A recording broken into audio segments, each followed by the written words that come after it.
Ele é fotógrafo e videomaker e se tornou um dos profissionais mais bem-sucedidos da área. Fundou a Epix, que é uma empresa de soluções online para fotógrafos e videomakers. Hoje a empresa atende 3.500 clientes no Brasil e no exterior.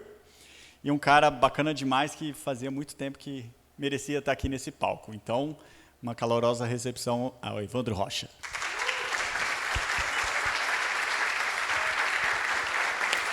Bem-vindo. Por favor. Nós vamos bater um papo aqui. Depois o Evandro, fica um pouquinho aqui. Quem quiser fazer perguntas diretamente para ele, então não corram para ir embora, corram para cá. Tá bom? Evandro, boa noite, muito bem-vindo. É um prazer tê-lo aqui com a gente. Boa noite, pessoal. Muito obrigado aí pela presença de todo mundo aí. Legal, Evandro. Vamos começar com sonhos. Eu quero saber qual que é o seu sonho, qual que é o seu maior sonho? Bom, vamos lá. Primeiro, obrigado também, parabéns pelo projeto de vocês, né? É muito legal. Nem sabia que tinha um movimento tão bacana aqui. Então, as pessoas surpreendem. Sim, continuem, tá muito legal a estrutura também, então continue assim, que acho que também é um sonho para vocês, né? Então, bola para frente, tá muito legal. Vamos lá, qual a pergunta mesmo? Desculpa. Do sonho, seu maior sonho. Meu maior sonho? Eu acho que essa é a mais difícil, hein? Já começou com uma difícil. Já começa dando recado. Eu acho assim, quando as pessoas normalmente pensam em sonhos, vem algumas coisas meio claras na mente, né, relacionadas, acho que às vezes atingir um nível de sucesso ou muitas vezes realizar alguma coisa, sei lá, viagem, ser bem-sucedido na carreira, ser conhecido. Por exemplo, fotógrafo normalmente tem sonho de ser reconhecido para ser um palestrante, alguma coisa assim. E é engraçado que eu não tenho nada disso, cara. Eu acho que é difícil eu responder. Mas se eu pudesse falar sobre um sonho, eu acho que seria proporcionar transformação em escala. Conseguir promover alguma diferença em pessoas a um nível bem maior do que a gente já consegue fazer hoje na empresa. Assim. Isso que motivou a criar a Epix? Não, na verdade, foi quando eu criei a Epix, eu achava que eu ia ajudar 50 fotógrafos. Eu não sabia que a gente conseguiria hoje, por exemplo, falando nas soluções, a gente já conseguiu beneficiar mais de 800 mil pessoas com as soluções. Então, não tinha esse sonho, não. Não sabia que isso ia acontecer. Ô, Evandro, conta um pouco mais de você. Quem que é Evandro Rocha? Conta sobre a sua personalidade, como que você é. Eu acho que, falando da personalidade, eu sou bem teimoso, assim, desde criança tem essa característica. Quando um teimoso reconhece que é teimoso, é porque realmente é teimoso. E não teima com isso, hein?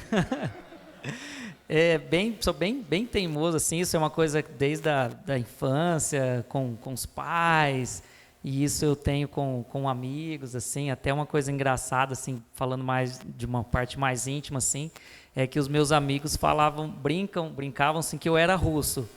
Eles falam assim, você, pelo meu jeito assim de ser, essa teimosia, esse jeito muitas vezes rude de lidar com opiniões e discussões, então eu tenho um pouco disso, assim, de meio que discordar de tudo, eu discordo de tudo, eu até com a minha namorada, a gente fala muitos assuntos, às vezes eu defendo até bandido, assim, eu procuro ver um outro lado em tudo que eu faço, então essa é uma característica muito minha, e eu acho que sim,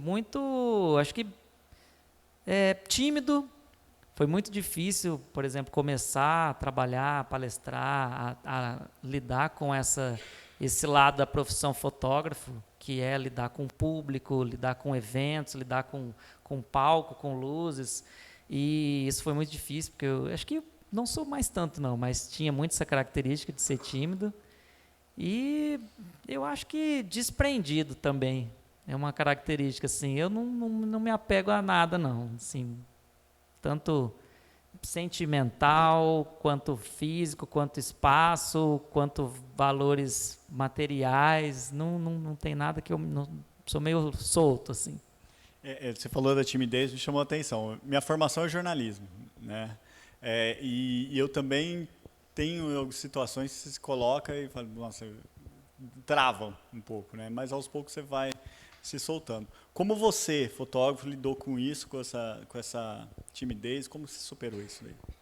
Na verdade, assim, eu tive um choque, eu não tive opção, eu não tive muita escolha, assim, eu não fui lidando com isso, sei lá, eu achava que eu iria lidar com... E assim, ia ter que aceitar essa coisa de eu ser tímido, porque, por exemplo, na faculdade, eu me formei aqui na Unilago, então na faculdade, se eu precisasse apresentar um trabalho para a turma lá, para 20 pessoas, nossa, aquilo lá era horrível para mim. Eu ficava extremamente nervoso, vermelho, não conseguia me comunicar, falar.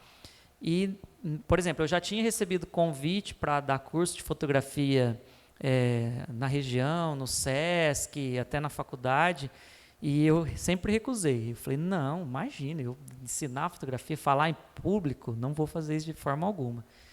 Só que aí surgiu um convite, até provavelmente eu vou falar de novo sobre isso, mas surgiu um convite para eu falar sobre fotografia num evento que chama Wedding Brasil, é o maior evento de fotografia de casamento da América Latina. Na primeira edição já foram 600 pessoas. E eu fui convidado para dar palestra ali. Me ligaram, tal, foi o Altar Hope, um mentor, assim, foi para mim. E eu não pensei duas vezes. Eu falei para ele, não, de jeito nenhum. E aí ele, não, cara, é legal, as pessoas gostariam de ouvir, então vão ter 12 palestrantes, tal, são 3 dias de evento, 600 pessoas. Eu, o quê? Não, não e não. E aí, só que assim, vou só resumir, mas eu tinha feito o site de 7 fotógrafos, mais ou menos, aqui da cidade. E aí, por isso que eu falei que eu tive que encarar, foi um desafio muito grande. Eu falei assim, caramba. Aí ele me ligou de novo, ele falou assim, não, pensa aí e tal, eu volto a falar com você amanhã. Aí ele me ligou no outro dia e falou assim, Evandro, e aí, você pensou na proposta? Vamos lá. Ele falou assim, eu vou te ajudar, eu não quero que você pense que você vai estar lá querendo se aparecer, ou alguém vai pensar de você, eu quero só que você vá lá e diga como você trabalha. Você não precisa ser um expert, você não precisa falar de técnica, nada, só fala como que você trabalha, como você faz foto de casamento.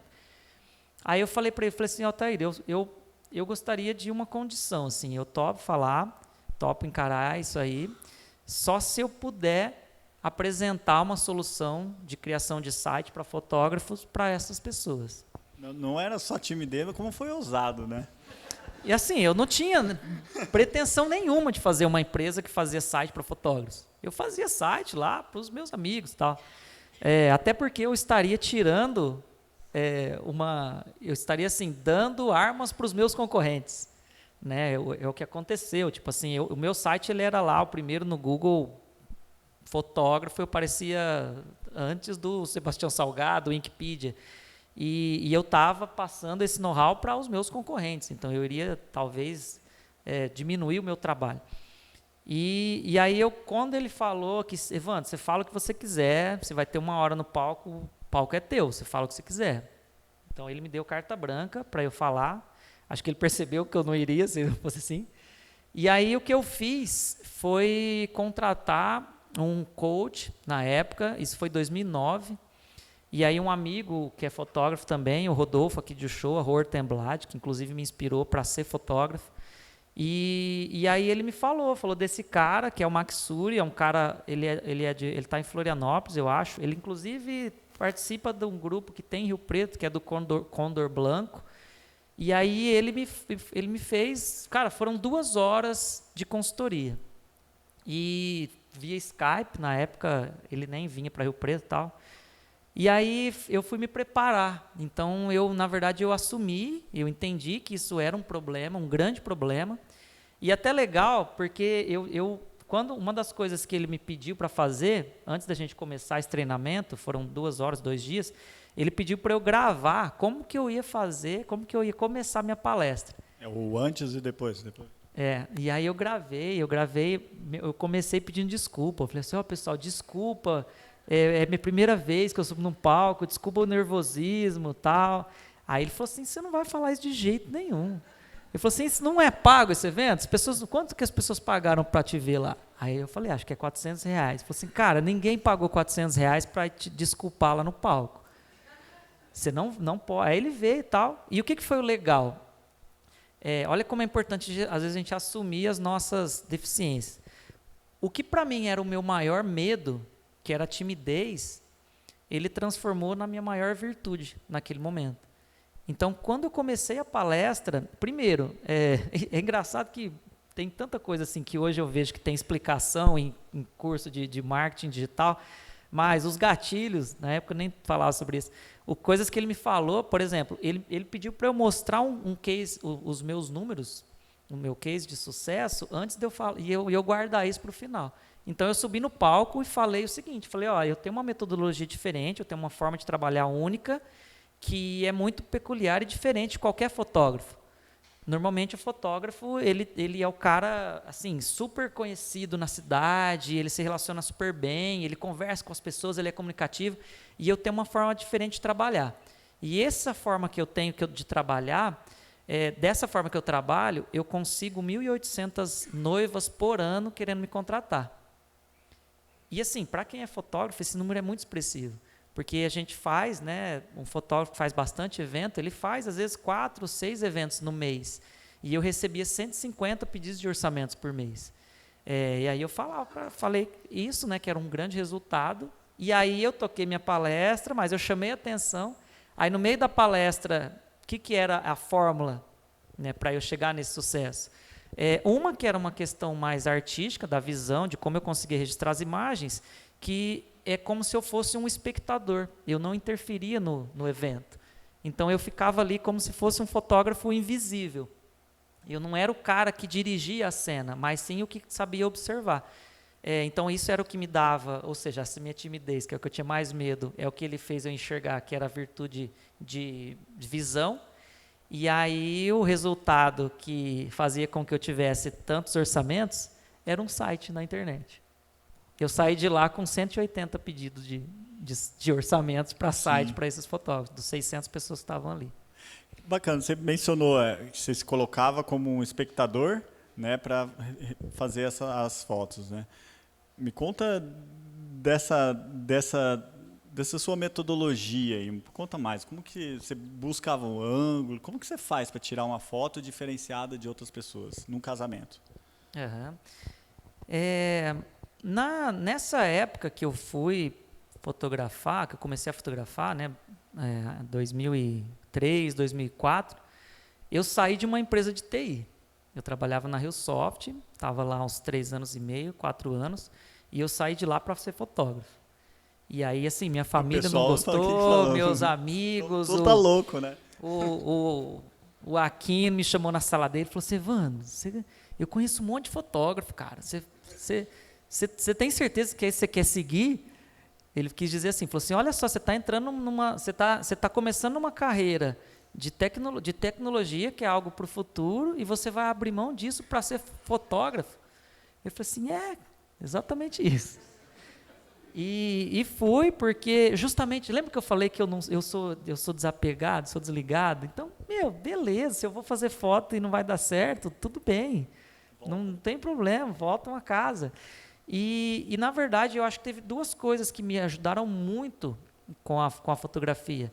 Uma foi esse conhecimento em tecnologia, porque eu já entrei na fotografia digital sabendo manipular arquivo, sabendo organizar, sabendo fazer backup, sabendo exportar, sabendo compactar para nuvem, para pôr no site, sabendo um pouco já de marketing, porque, por exemplo, eu saí da RioSoft fazendo banners para TAM Viagens, fazendo campanhas para o UOL, fazendo campanhas para a CPTM.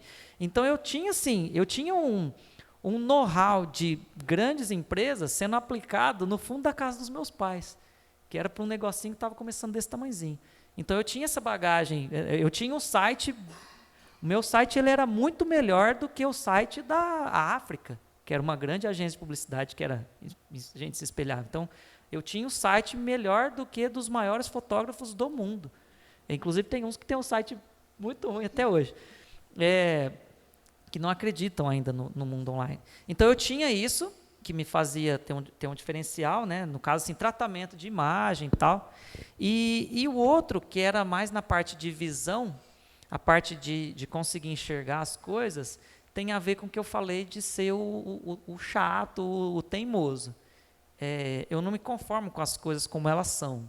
Eu não me conformo com nada. Assim. É muito difícil eu concordar com alguma coisa, por mais absoluta que ela seja. Eu sempre vou pensar, será? Então, acho que isso que também sempre me ajudou. Assim, eu nunca achei que eu tinha encontrado o resultado. Então, isso fazia com que eu tentasse de novo. E tem algumas profissões que te permitem estar em lugares que as pessoas não conseguem estar, né? Acho que fotógrafo é uma delas, né? Me conta uma experiência, um lugar que você teve, ou algo que marcante, impressionante, assim, que é incomum para as outras pessoas, digamos assim, os meros mortais. Nossa, lugar, né? Eu tava com uma resposta na cabeça, que era o Burning Man, mas eu comentando com a aluna essa semana, à noite eu pedi para ela escrever uma coisa que é assim, nossa, vai casar muito isso. Eu não sei ao certo como é que vai sair esse texto. Vamos lá. Mas assim, eu vou fazer tem um trabalho que vai para o ar no canal Off, que eu fui diretor. E aí eu pensei em alguma coisa assim para eu escrever.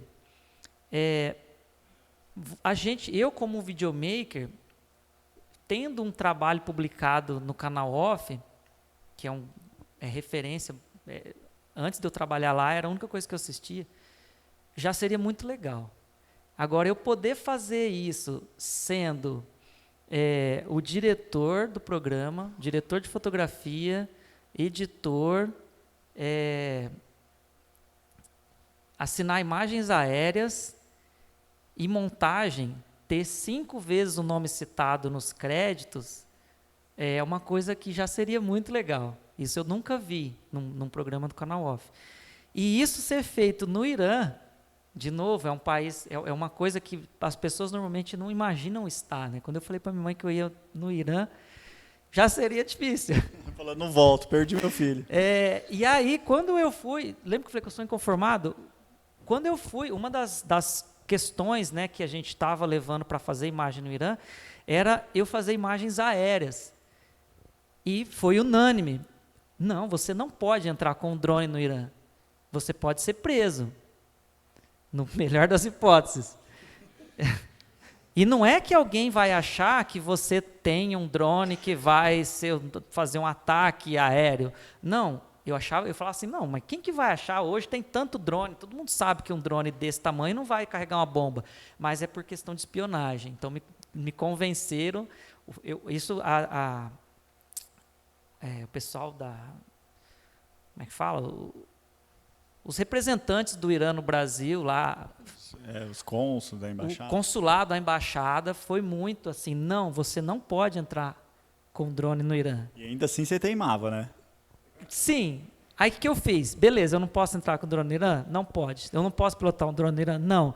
O drone, ele nem voa no Irã, porque quem quem detém as marcas, os softwares, são empresas que têm domínio americano e os Estados Unidos, pelo fato do Irã não comercializar petróleo em dólar, eles fodem com o Irã. O Irã não é nada do que a gente conhece. Na verdade, existe uma propaganda negativa muito grande só porque eles não colaboram, não fazem as coisas em dólar. Então, lá não tem Booking, não tem Airbnb, lá não tem Western Union, lá não tem cartão de crédito. Tem WhatsApp, eu tenho um amigo que mora lá, não tem não. WhatsApp. Aí, você não tem como você abrir o software da DJI lá e levantar um voo. Falei, será? Será que não? Aí eu fui no Instagram e procurei hashtag drone e eu achei lá, por geolocalização, achei uma foto de um drone na montanha de neve que a gente ia filmar no Irã. E aí eu entrei em contato com o cara, com o Nima, e aí o cara alugou o drone dele, e eu não tinha nem verba, porque é foda, filmar pro Off é muito legal, mas eles não te pagam bem. E não o Off, é a produtora, né? Eu não trabalho diretamente pro Off. E aí, então, isso, sabe, foi assim um conjunto de coisas onde, sabe, eu estava numa montanha. Ah, outra coisa interessante, a gente subiu numa montanha lá, que é a cena que eu sempre sonhei em fazer de drone, que é fazer que a gente chama de matrix, assim, em volta do pico de uma montanha, com 2 riders subindo para fazer uma descida irada. Essa imagem que eu sempre sonhei, eu fiz no Irã, de drone, que não é permitido, para o canal off, tudo assim, sabe, que não era para ser. Tudo para dar errado. Tudo para dar errado. E a gente subindo, foi a única vez, eu filmo a Raquel, que é a apresentadora, a menina é porreta, foi a única vez que eu vi ela com medo. Porque a gente estava subindo essa montanha e, normalmente, em lugares comuns, você tem uma área de segurança, você tem patrulheiros da montanha, você tem regras, né? Agora, lá no Irã, não. Lá você tem caras com metralhadora, assim. Não tem, ninguém tem nada lá. Lá tudo é muito difícil chegar. A tecnologia, o acesso, eles são muito... sofrem com isso lá. E aí, a gente subia na montanha, com tripé na mão, mochila nas costas e prancha na outra mão. Aí, a hora que a gente estava, assim, 80% da montanha, o Nima, que era o cara que alugou o drone, que nos levou para esse pico, ele falou assim... É aqui que a gente ativa o nosso bind, o nosso BIP, que tem um dispositivo de emissão de sinal sonoro, que no caso de uma avalanche, você coloca ele no modo emissão de sinal, e aí se alguém se é soterrado, a gente passa para o modo busca, então você consegue, pelo BIP, saber a quantos metros essa pessoa está soterrada. Aí você tem nas costas, você tem uma vareta, tem todo um treinamento, nós fizemos esse treinamento e tal. Só que ali, em 80% da montanha, o cara falou assim, é aqui que a gente ativa eu esqueci o nome do dispositivo, mas é aqui que a gente ativa o bind do negócio. Aí, eu olhei para a Raquel, aí que ele se ligou, falou assim, vocês não têm.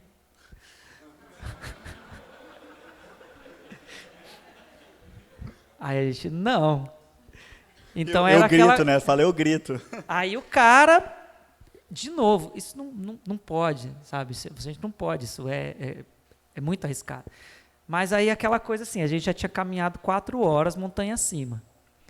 E agora? Você desce 4 horas correndo risco também, ou você dá aquele voto para a sorte e acaba de subir, os 20 minutos que estavam faltando e desce em 1 minuto correndo risco também.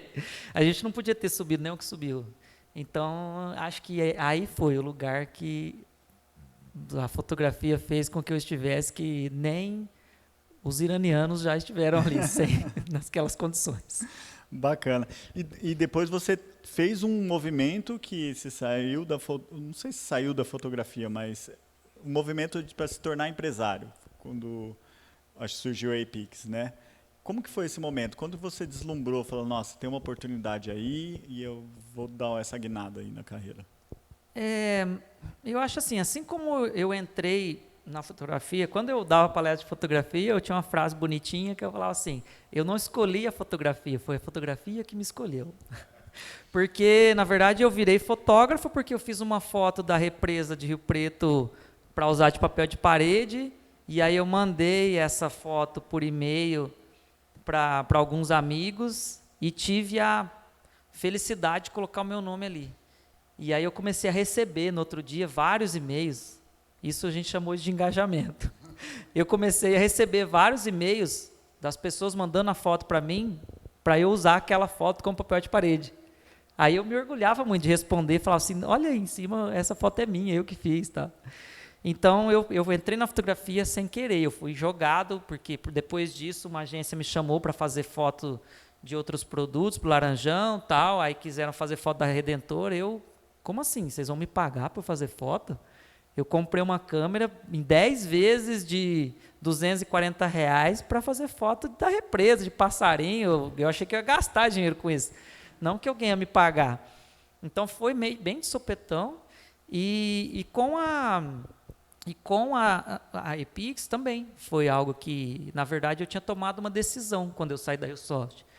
Eu falei assim, eu não quero mais ficar trabalhando até de madrugada, fazendo freela de final de semana, dormindo no busão da faculdade, porque eu dormia ali, que era o tempo que tinha, voltava da faculdade. Eu falei assim, não, eu não quero mais isso para minha vida. Eu vou seguir o meu sonho de ser fotógrafo. Só que eu não sabia que eu ia continuar trabalhando no final de semana, trabalhando de madrugada e não tendo tempo para dormir. Então eu falei, não, trabalho é trabalho, então eu posso voltar para o TI sem remorso. E então foi na verdade nesse momento, foi quando eu fui convidado para dar uma palestra para esses 600 fotógrafos, e ali foram assim, isso sim é uma startup. Eu tinha 3 meses para criar o produto, fazer campanha, registrar domínio, registrar a empresa, criar identidade visual, tudo. Em 3 meses, na verdade foram 5. Eu tinha 3, mas acabei lançando em 5. Em 3 eu falei que estava pronto e vendi. Mas eu não consegui entregar os sites, né? Eu falava que ia demorar 15 dias. Mas se não fosse isso, eu não estaria aqui. Talvez eu estaria falando de outra empresa.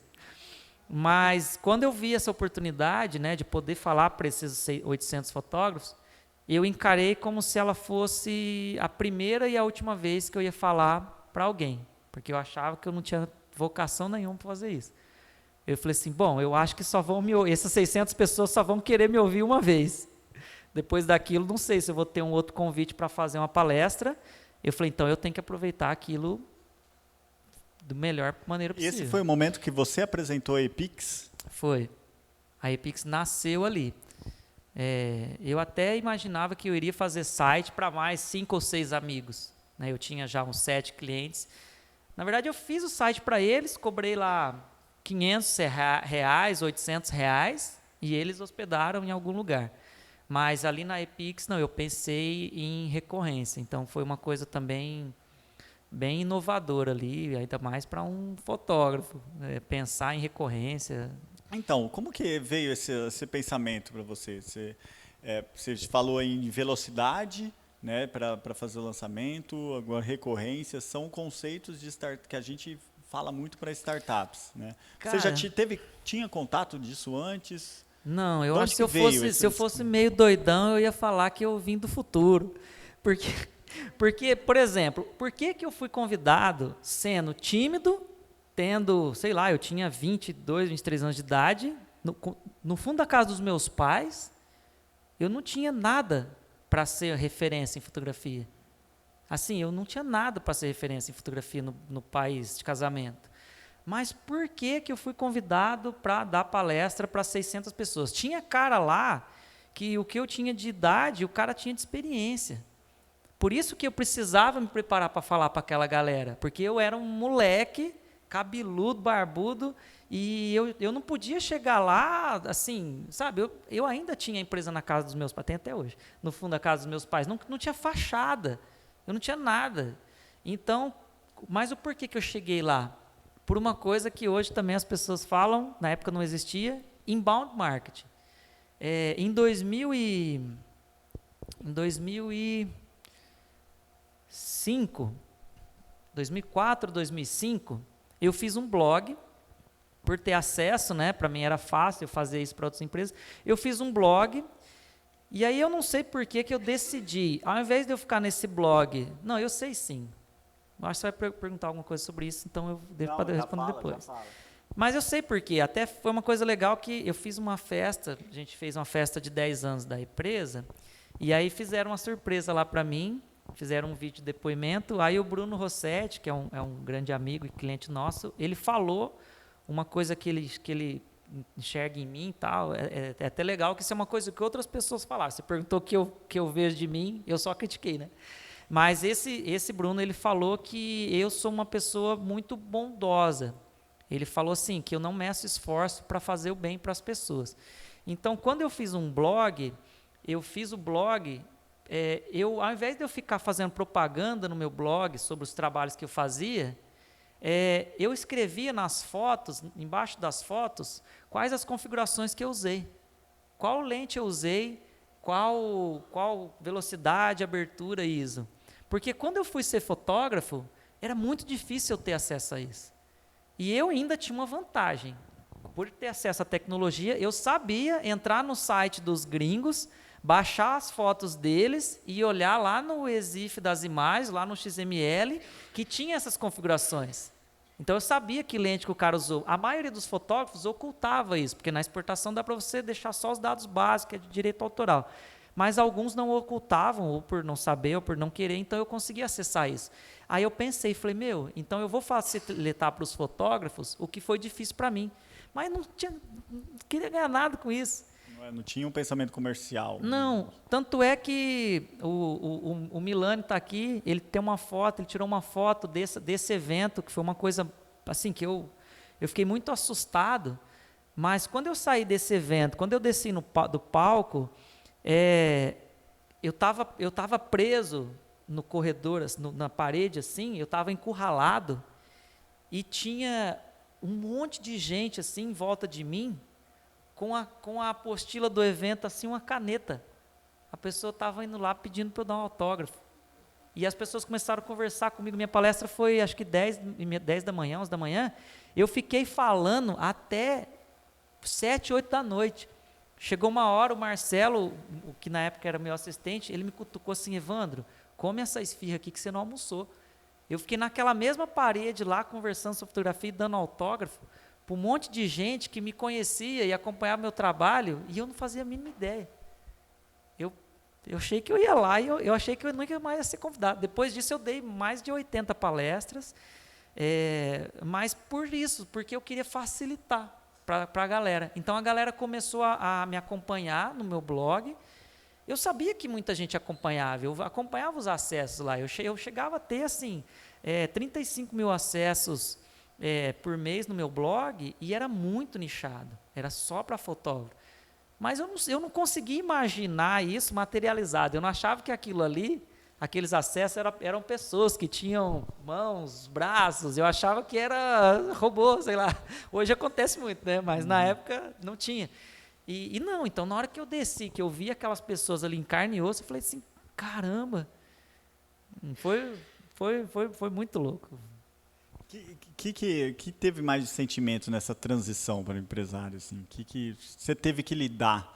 Além da timidez, teve algum outro sentimento que você teve que lidar para poder... A timidez realmente foi um grande desafio.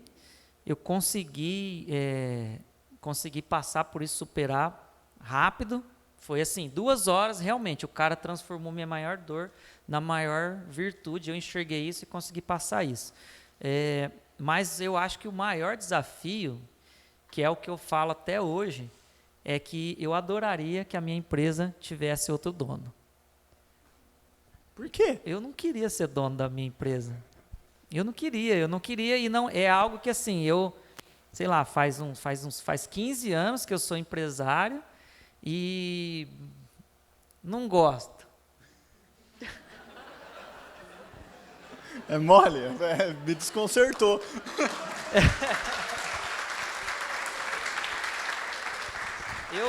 Sei lá, se eu pudesse, eu queria ser investidor anjo, eu não queria tocar o negócio. Eu não gosto, agora tem até, pela primeira vez na empresa, eu tenho um sócio agora, isso aconteceu de 2 meses para cá. Você já está se livrando, dando para ele. Então, eu sempre quis, desde o momento que quando eu montei o meu primeiro estúdio, eu busquei sócios, só que era minha irmã e o meu cunhado, então eu já falei assim, não, e aí não durou, essa sociedade não durou nem 1 mês. Tiveram algumas coisas para algum fazer, outro fazer, aí como eu falei, eu não me apego a nada, para mim não dá. Então, basta, eu aprendi, não é legal você escolher o sócio por a pessoa mais próxima que conhece. Aí depois eu fui um pouco além, né? Falei, não, deixa eu pegar uma pessoa que tem experiência, tal, que já tem tal, e também não deu certo. Mas nisso tudo eu aprendi. Está aí uma coisa que eu acho que é uma lição. E eu aprendi que você não deve, por exemplo, principalmente na hora de procurar um sócio, procurar um parceiro e tal, você nunca deve acreditar no ônus e bônus da maneira que você enxerga o negócio. Então eu enxergava sempre assim, ônus e bônus. Ó, ônus, nós vamos ter que fazer isso, isso, isso, isso. Bônus, nós vamos receber isso, isso, isso, isso. No meu caso, o que aconteceu na maioria das vezes? O ônus não foi cumprido e eu não associei. Eu nunca associei. Eu não fui, hoje é muito legal também, tem palavra para isso, gamification. Hoje eu estou implantando gamification na empresa, eu estou nos funcionários, eu implanto gamification no... Eu estou tentando agora implantar também para os fotógrafos e com os fotógrafos para os clientes deles. Você vai ter o bônus, sim, se você cumprir essas missões, esses goals, chegar e tal. Então, o que aconteceu? Eu sempre, por ser muito chato, crítico e tal, eu sempre cumpri com o meu ônus muito mais do que eu acho que até as próprias pessoas, parceiros, pensavam. E é óbvio que o bônus também veio muito além. Eu lembro que na primeira parceria que eu fiz, eu falei que a gente ia ter 600 clientes. Assim, era meio que Hoje nós temos 3.500 clientes ativos, então o bônus veio muito maior. E aí o que foi legal com o sócio que eu tenho, é a primeira vez que eu tenho um sócio que não foi escolhido na esperança. Não foi escolhido assim, ó, eu espero que a gente faça isso e eu espero que a gente receba isso. Não, é um menino que ele começou, inclusive ele foi contratado pelo CIE, ele entrou lá trabalhando meio período, ganhando R$420 por mês há 6 anos. E hoje é o meu sócio, porque rolou esse lance assim, do ônus primeiro. Ele participou, ele mostrou, ele sofreu também, mostrou capacidade, e aí sim ele cumpriu os steps que ele precisava para ser sócio. Já está há quantos anos juntos? Ele está há uns 6 anos, 5 anos, eu acho. Mas como sócio ele está, acho que está uns 2 meses. É recente. Bem recente. Mas o que é legal, é que você falou, né, o que foi difícil lidar, esse lance de ter que empurrar com a barriga, eu diria assim, a liderança do negócio. Eu sempre empurrei com a barriga. Então, é isso que eu ia perguntar. Você não gosta de ser o dono da empresa. Não. Como que você lidera uma equipe? Tem quantas pessoas lá? Hoje nós temos 13 pessoas. Tá, como que você lidera essa equipe e mantém elas motivadas, sendo que o dono da empresa não gosta de ser dono da empresa? Acho que da pior maneira possível. Eu sou bem ruim em motivar. Bem ruim. É porque assim, eu me motivo de uma maneira diferente. Eu me motivo reconhecendo os erros. Então, eu me motivo assim, ó. Evandro, você foi convidado para dar uma palestra. Você não tem a menor dom para fazer isso. Você é péssimo em dar palestra. Você não consegue conversar com os teus amigos na escola. Como é que você vai falar para 600 pessoas? Você não sabe postura, você não sabe falar, você não sabe didática, você não sabe como você passar o conteúdo, como atrair a atenção das pessoas. E aí eu falo para mim isso. Aí eu falo assim, poxa, então eu preciso melhorar. O que eu posso fazer para melhorar? Então, eu tenho uma dificuldade muito grande de olhar para, por exemplo, de olhar para o melhor aplicativo que um brasileiro já fez. Eu tenho muita dificuldade de olhar para aquilo lá e falar assim, cara, esse é o melhor aplicativo para fotógrafo que alguém já fez. Tipo, todos são ruins para você. Eu não consigo, cara. Eu olho para o aplicativo, aí eu falo assim, poxa, mas por que você não pegou umas referências de ícone? Olha o Uber, olha o Airbnb, olha o logo do Airbnb como é. Você, sabe, investe um pouquinho. O ícone é a primeira experiência que a pessoa vai ter com o teu aplicativo. Eu não consigo eu não consigo comparar com o que está abaixo. Eu não consigo me comparar. Lembra que eu falei que eu baixava os arquivos dos fotógrafos americanos para ver as fotos. Eu não conseguia ver graça no melhor fotógrafo do estado, do Brasil, ou nas revistas que chegavam na minha casa. Eu falava assim, não, mas você tem alguma coisa melhor que isso? Aí eu falava assim, esse aqui é o cara que eu quero ser. Eu não quero ser o Duran. Eu quero ser igual esse cara, eu quero fazer as fotos igual esse cara faz. Então, eu sempre tive as referências. Eu mando tela para os meninos lá que desenvolvem, eu mando tela do Airbnb, e aí eu ainda vou lá no Inspecionar Elementos, ainda tenho a audácia de corrigir algumas coisas. Eu falo assim, os caras eles usaram Fluid aqui, mas nessa outra parte não está conversando. Tipo assim, eu vejo o Wix, que é hoje uma potência, os caras têm, não sei falar em números, mas eles, nossa, tem os resultados, eles estão na Nasdaq e tal, os números são, sei lá, acho que eles estão com 4 milhões de usuários, eu estou feliz com 3.500, eles têm 4 milhões.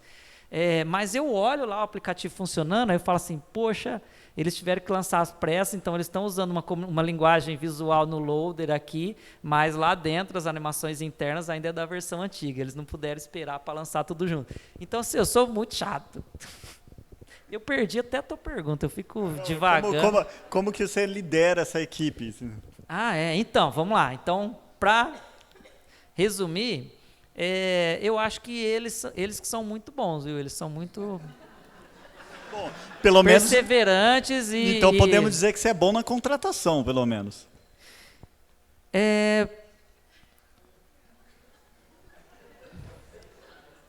Não sei. Vamos lá, como que é lá? Falar um pouquinho de como que são as coisas. Por exemplo, contratação. Cara, eu já tentei contratar minha irmã, eu já tentei contratar... Não, sua irmã eu já sei que é um problema, porque não deu certo em nenhum Eu já tentei contratar... eu já tentei contratar por indicação, eu já tentei contratar por anúncio, eu já tentei contratar por empresa de RH, de recrutamento, foi a pior delas. Por uma empresa de recrutamento foi a experiência mais burocrática. Eu tive que fazer uma reunião com a pessoa para ela ver o perfil que eu queria. Aí depois eu tive que fazer reunião para ela apresentar os 10 candidatos, que ela sugeriu 2. Aí depois a gente teve que fazer entrevista com os 2. E isso custou 1/3 do salário, que era um vendedor, então custou lá R$700. O processo seletivo demorou uns 15 a 20 dias para contratar um vendedor. A primeira coisa que a menina fez foi trocar o tema do Gmail para um de florzinha. Ela não vendia nada. Aí, sabendo que eu sou assim, que eu fiz? Eu desenvolvi um sistema de contratação que não existia na época no mundo. Que a gente tinha com investimento... A gente tem, viu? Se alguém tiver dificuldade de contratação, fala comigo lá no corredor. A gente fez um sistema que com R$50 de investimento eu consegui 50 interessados na vaga e eu entrevistei todos os 50 interessados em 5 minutos sem falar com nenhum e o meu sistema me trouxe em 2 dias os 10 com perfil mais interessantes. E o cara que foi contratado, um deles eu tirei da American Flex, era um cara que ele era líder da American Flex de marketing, ele não queria sair da American Flex, ele não estava procurando emprego. Então, a minha ferramenta ela tem uma vantagem, ela não contrata quem está precisando, quem está procurando emprego. Ela contrata quem está feliz e está empregado, ou seja, os melhores profissionais. E teve um outro contratado, que foi um desenvolvedor, que ele fez a entrevista dele num domingo de manhã, sentado no vaso sanitário. Ele está concentrado, pelo menos. Boa. É um aplicativo, assim, eu não me conformei de como que era. E aí, depois de uns 8 meses, eu vi uma notícia que a Uber estava implantando inteligência artificial e recrutamento, entrevista online com gamification, implantando, em teste. Mas eu acho que não tem ainda. Você construiu essa ferramenta e você não pensou em transformar isso num negócio? Pensei, mas eu não tenho um dono para me mandar fazer.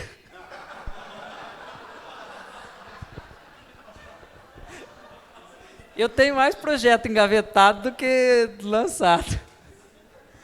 Você precisa de mais sócio. Como é difícil encontrar sócio? Então, sabe o que é o chato, cara? É fácil encontrar dinheiro. Nossa, como eu gostaria que fosse fácil encontrar desenrolador, né? Acho que uma tradução boa para desenvolvedor seria desenrolador. Como é difícil, cara. Eu queria tanto que alguém falasse assim, Evandro, você conhece alguma solução inovadora, inédita, com potencial fudido e que tenha capital para ser investido? Eu só preciso fazer? Fala comigo que eu tenho umas 6. Aí, ó, tem um monte de desenvolvedor aí. Cara, é muito Aproveitar. complicado, cara. Aí eu falo pro cara assim, um amigo falando de sonho, né? Aí a gente vai, eu vou dar uma palestra agora em Portugal, em Aveiro, em outubro, e aí numa roda assim, os fotógrafos tal, aí tinha lá 3 que vão estar no evento. Cara, aí tem um que vai expor num país aí, não vou falar muito, senão vai chegar nele. E aí um cara vai estar, 3 vão estar lá, e aí eles falaram, vamos no evento junto, e a gente viaja junto. Eu falei assim, vamos, cara. Eu falei assim, o que vocês acham da gente ir de Defender de Portugal para esse outro país? Vão com o meu carro. Meu carro está aqui, viu, gente? Então, é uma Land Rover Defender. Eu e minha namorada, nós já fomos para Bariloche, na Argentina, dirigindo. Aí lá em Bariloche a gente ia voltar. Aí eu falei assim, vamos atravessar a cordilheira? Não tem nada para fazer hoje mesmo. Aí a gente foi atravessar a cordilheira. Aí a hora que eu passo... Nossa, eu já estou viajando de novo. Mas só mais essa. A hora que eu atravessei a cordilheira, eu falei assim, amor, para entrar no Chile, a gente tem que ter uma autorização retirada no Brasil para você entrar no Chile de carro brasileiro. Voltando para o Brasil. Não, eu falei isso na hora que a gente atravessou para o Chile. Aí ela falou assim, e você tem isso? Eu falei assim, não, a gente falou que é só vir para a Argentina e voltar. E a gente já estava no Chile. Então, as coisas não são como o Wikipedia diz, ou que o consulado do Chile diz que é. Tá falando da viagem lá na Europa. Aí, beleza. Aí eu falei assim, eu levo meu carro lá, tal, a gente faz, eu organizo tudo. Então, vou fazer uma coisa, então. Vocês só veem o que precisa fazer para eu colocar a Defender dentro de um container e tirar ela do navio lá. O resto eu faço. Ninguém mandou um e-mail falando nada. Ninguém tocou no assunto. E eu sou muito ruim. Por isso que eu não sou bom de motivar, eu sou bom para desmotivar. Se alguém precisar de desmotivador de empresa, lá, se tiver... Eu acho que eu preciso trabalhar para o FBI, torturar as pessoas, não para motivar funcionário. Mas assim, eu testo muito as pessoas. Eu faço muito algumas coisas assim, tipo... que é o que a minha ferramenta faz. A ferramenta, ela fala assim, tô lá, o cara preenche, então ele já ativa uns pré-requisitos, aí eu falo assim, atenção, você está sendo gravado, acredite se quiser. Aí eu falo pro cara, não pesquise, não saia, não faça nada. Aí ele vai dar aquele alt tab maroto para pesquisar no Google, aí a hora que ele volta tem uma foto do Kiko, assim, eu falei para você não sair dessa página. Aí ele já perde pontos lá, e aí agora a gente não implantou, mas eu já pedi para os meninos, para eles colocarem no sistema um negócio assim, parabéns, você foi pré-aprovado, está aqui esse teste, e você tem que enviar esse teste no e-mail até amanhã, 10 horas da manhã. Porque a maioria das pessoas, por incrível que pareça, não o fazem. Não mandam e-mail, não existe um... Aí eu fico pensando assim, se o cara, ele está achando difícil ele resolver...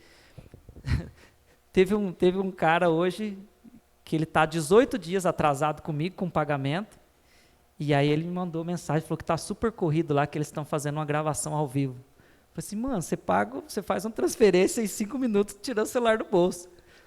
Então, as pessoas, elas meio que assim, é mais fácil você encontrar uma desculpa pelo não fazer do que você realmente falar assim, eu não fiz, porque eu não fiz. Não foi porque eu estava atarefado, ou porque eu estava sem internet, ou porque alguma coisa assim. Quer dar um jeito, né?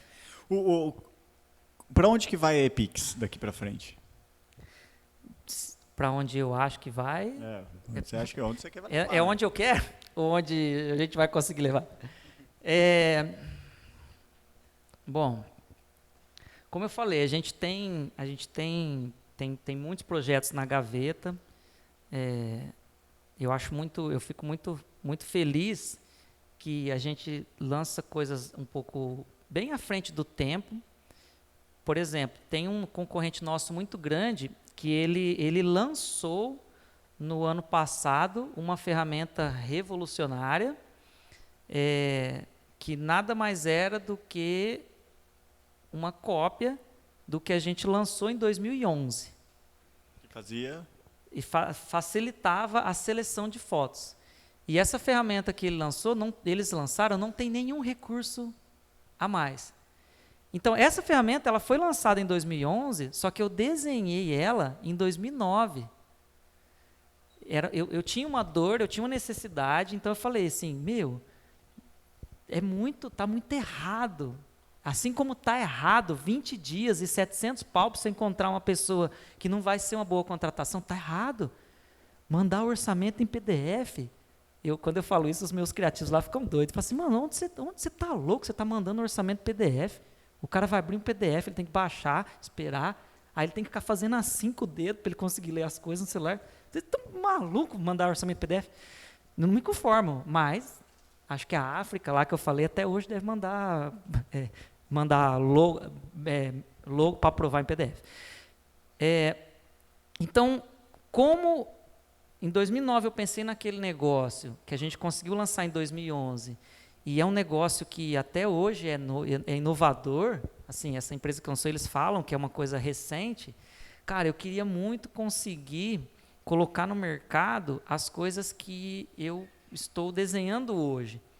Porque assim, a gente passou muito tempo na empresa fazendo coisa, tirando o projeto da gaveta. Então, assim, a gente pegava um negócio lá que foi uma ideia que estava engavetada lá há 4 anos, essa do RH está lá há 2 anos e eu ainda não escalei, não tem nome, mas estava lá na gaveta. Então, ao invés de eu falar assim, não, eu vou pegar uma ideia de 3, 4 anos atrás e vou colocá-la no mercado, ou até uma coisa que eu fiz, que era olhar para o meu concorrente que está voando. Eu tenho 3.500 clientes em 10 anos de empresa, eles estão, se eu não me engano, com uns 18 ou 20 mil em uns 4 anos de empresa. Se você quiser, depois eu falo por quê. Agora eu quero, né? Então, assim, aí eu comecei a olhar eles. Aí eu fui estudar mais marketing. Foi engraçado, assim, eu aprendi muito sobre marketing digital nas reuniões que a Rock Content fez comigo para me vender o marketing digital. Só que aí os caras, na hora de executar, eles não executavam nem... Uma coisa, você falou que tem diversos projetos ali na gaveta. Eles não são necessariamente ligados à Epix ou esse mercado de fotógrafos e videomakers. Não. São diversas. Qual que é o seu plano? Criado tipo uma Movely, uma empresa que tem diversos negócios em diversos segmentos? Tá, hoje, assim, se eu pudesse falar onde a Epix vai chegar, basicamente, assim, eu queria não me limitar tanto ao profissional, mas chegar ao usuário de fotografias, a pessoa que consome fotografia, que é eu, você e todo mundo aqui. Eu acredito que aí eu posso até colocar uma pulguinha na cabeça de todo mundo. Por exemplo, no mercado nosso de impressão de fotografia, eu sou tão chato e ousado que eu fui fazer uma reunião com o maior player de impressão de álbuns. O cara imprime para todos os marketplaces que tem, Americano, Submarino. São os maiores impressores de álbum do Brasil. E aí eu fiz uma reunião com o cara, e aí eu cheguei pro cara, aí aí tem aquela formalidade, quebra gelo, tal. O cara entende muito bem de negócio, sabia mais da minha vida do que eu mesmo. Falei, nossa, o cara é bom, tá querendo me encantar. E aí a gente começou a conversa, e ao invés de eu seguir a cerimônia, eu falei para ele assim, cara, o negócio de vocês está todo errado. Aí o cara, eu vou falar isso porque vai chegar onde eu quero chegar. Dessa vez eu não estou viajando tanto. Tá vendo como eu não tenho melhor noção para ser palestrante, fazer nada? Eu não consigo nem seguir uma linha de raciocínio. Imagina para fazer reunião da empresa. Mas aí eu falei para esse cara que faz impressão, eu falei assim, o teu negócio está todo errado. Por quê? O que o mercado prega? Que as revistas de papel, que ganham bastante grana da Kodak, da Epson, da Canon, para poder implantar no mercado dos fotógrafos que ainda o papel, a foto impressa vale alguma coisa, eles ficam fazendo manifestos. Teve uma vez que eu recebi, acoplado a uma revista, um manifesto da foto impressa. E aí todo mundo, de novo, ao invés de olhar para o teu próprio umbigo e falar assim, eu estou fazendo errado, onde eu estou errando? Ao invés de fazer isso, faz o caminho mais suave, o caminho mais legalzinho, que é colocar a culpa em alguém, colocar a culpa em outra pessoa, colocar a culpa no mercado. E aí o que as empresas todas fazem? Elas culpam o mercado da falta de foto impressa. Eles culpam a consciência. Olha que maldade. Eles falam que vocês não têm consciência de que as lembranças, se elas ficarem só na nuvem, elas podem ser apagadas. Vocês não têm consciência que vocês deveriam sim revelar fotos e fazer álbuns e ter fotos impressas. Que isso é diferente, você sentir o papel, é nostálgico o discurso deles. Todo mundo faz esse discurso. O fotógrafo faz esse discurso, todas as empresas, as impressoras, as revistas, porque elas também dependem do papel.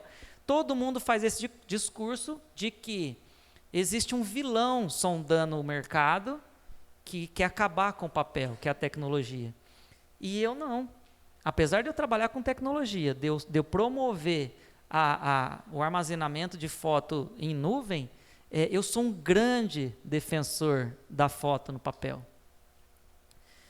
Aí, por que eu tive coragem de chegar para o cara e falar que o negócio dele estava todo errado?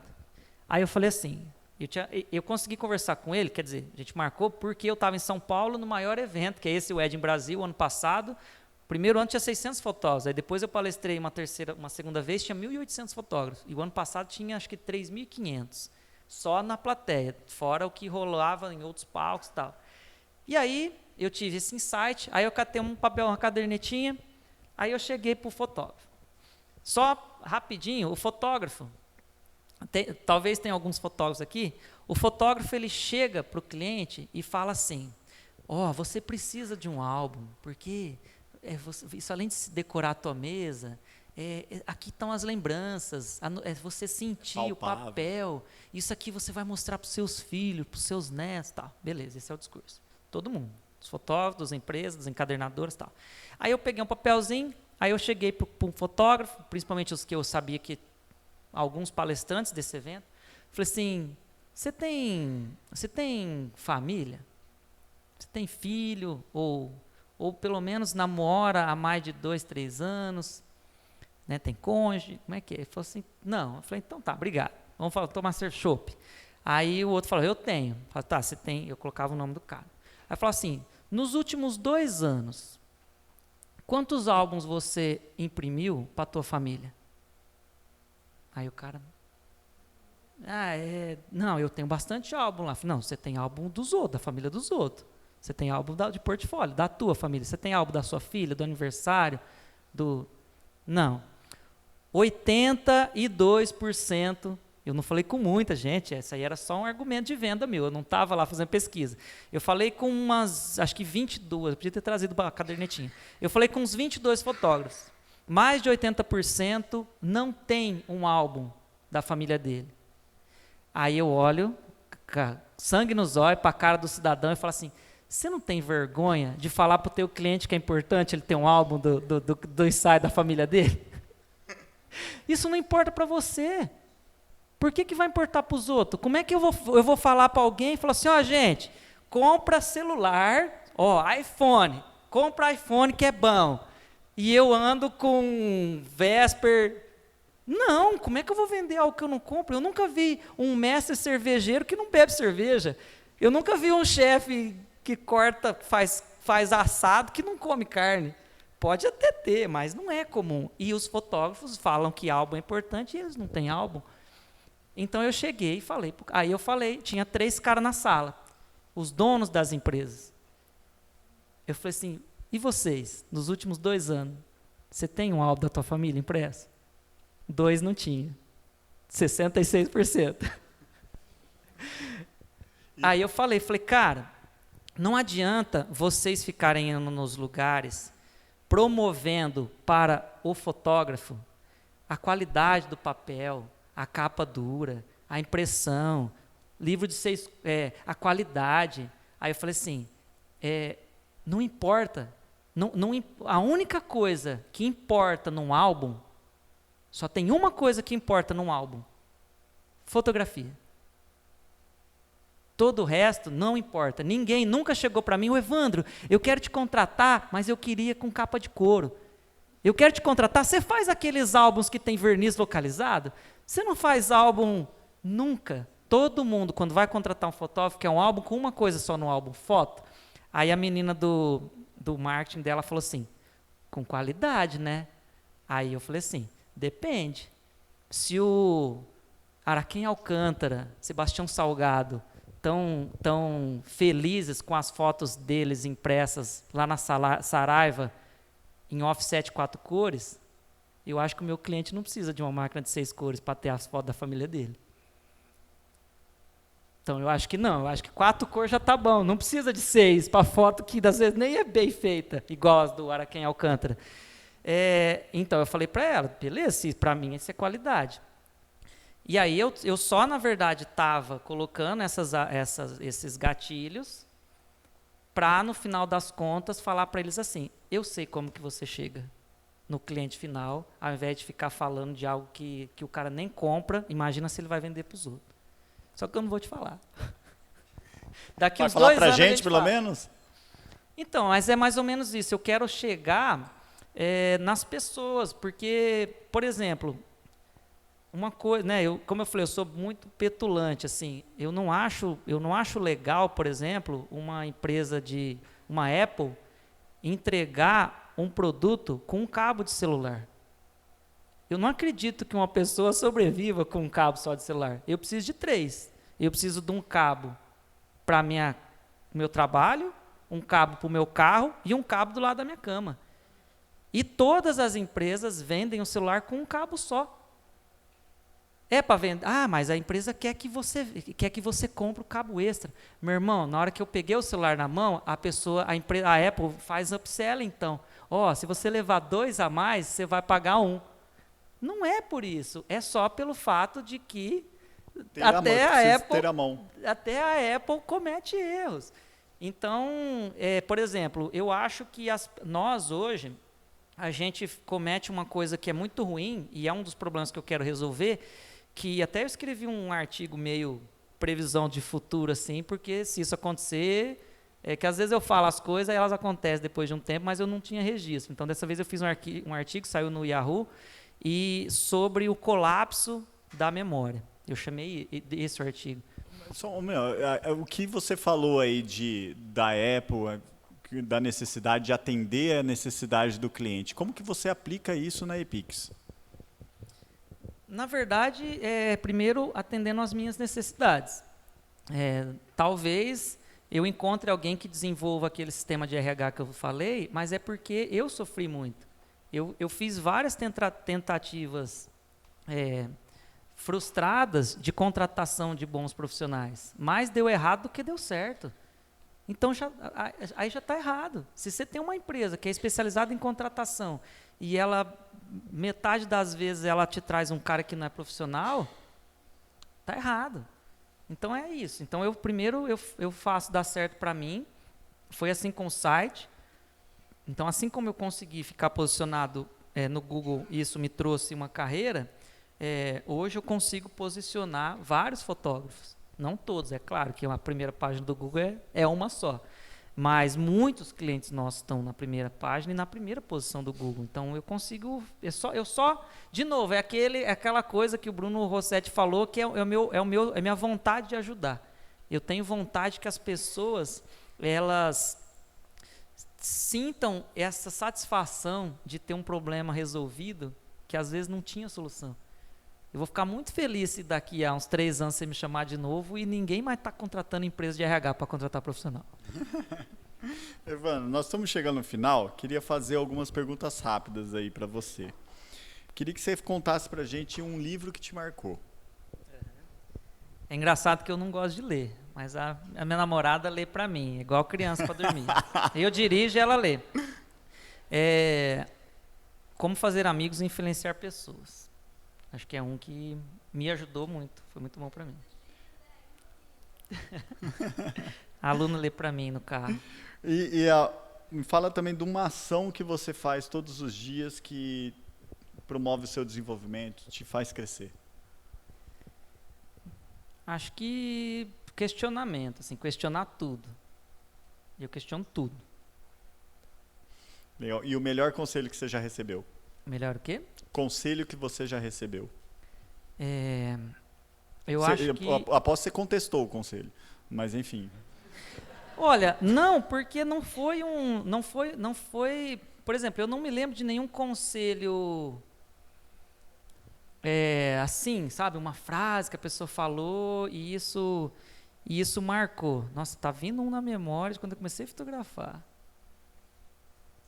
É porque o que eu pensei foi assim, foi muito a ver com os meus pais, assim. Os meus pais, eles na verdade, eles não questionam. Então, eu acho que eu aprendi muita coisa com eles positivas e outras questionando. Mas uma coisa que eu gosto muito dos meus pais é assim, ajude o próximo sem esperar nada em troca. Então, Legal. isso é uma coisa que eu levo muito, assim. Já tomei vários na cabeça, assim, sabe? Eu falava pro cara um negócio, ele não falava obrigado, ia lá e contava para 1000 e fazia, era o meu concorrente dali. O meu principal concorrente, ele já foi cliente meu. E eu não tenho nenhum problema com isso. Evandro, nós chegamos no final, passa rápido, né?